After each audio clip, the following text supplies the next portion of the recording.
Yawwa ga zaki. Assalamu alaikum. Assalamu alaikum salam. Barka da warhaka zaki. Lafiya a gida? Zaki barka da zuwa. Kana lafiya? An zo lafiya? Alhamdulillah. Yawwa ya hanya. To hanya ga mun lafiya. To zaki na dade ina so in gana da kai. A'a to ga nan kuma. Yawwa zaki. Tambayar da nake so umma da farko. To gashi muna sauri dan jarida. To zaki za a iya bani koda minti 2 ne. A'a sai dai minti 1. To ina godiya da haka. Ina jin ka. To da farko dai me zaka iya cewa masoyanka? To masoyanmu muna godiya.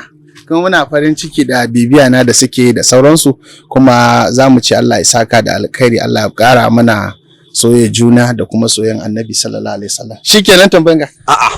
Ai tambayoyin suna da yawa zaki. Da zaka bani lokacin ka. Akwai tambayoyi da yawa da yake naga kana sauri. To ai minti ɗayan ma ya isa. Na'am, ina jin. To zaki akwai mutane so da yawa da suke yawan kiran ka a waya, suke korafin da cewa baka daukan musu waya. Na'am. To me zaka iya ce game da haka? To mutane a mana uzuri.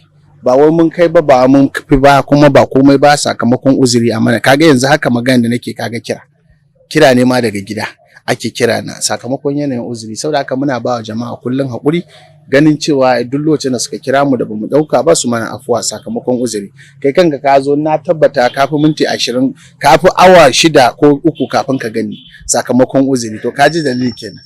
Tabbas tun ba yau bane nake so mu gana da kai saboda maka wayansu tambayoyi makamancin hakan. Na'am. Amma kuma Allah bai hada ni da kai ba sai yau. Na'am.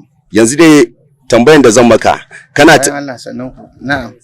Baka tunanin mutanen da suke yawan. Na'am, ya gajiya, kuna lafiya, ya gida daga ina? A'a.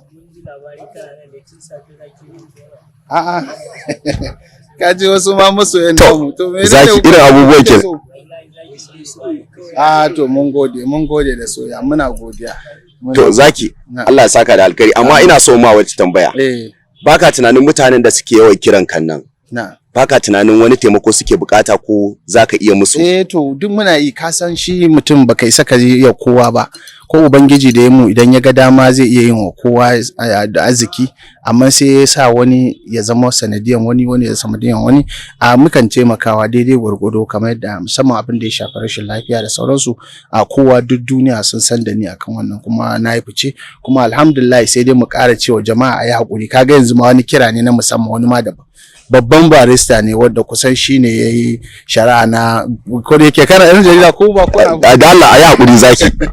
Akwai magana guda ɗaya da nake so ni gashi lokaci yana ƙurewa ko muna so a bani koda sekwanni ne. To zaki na ni kaina nan shaida ne game da mutanen da game da maganganun da mutane suke yi a kai, ni ma shaida ne.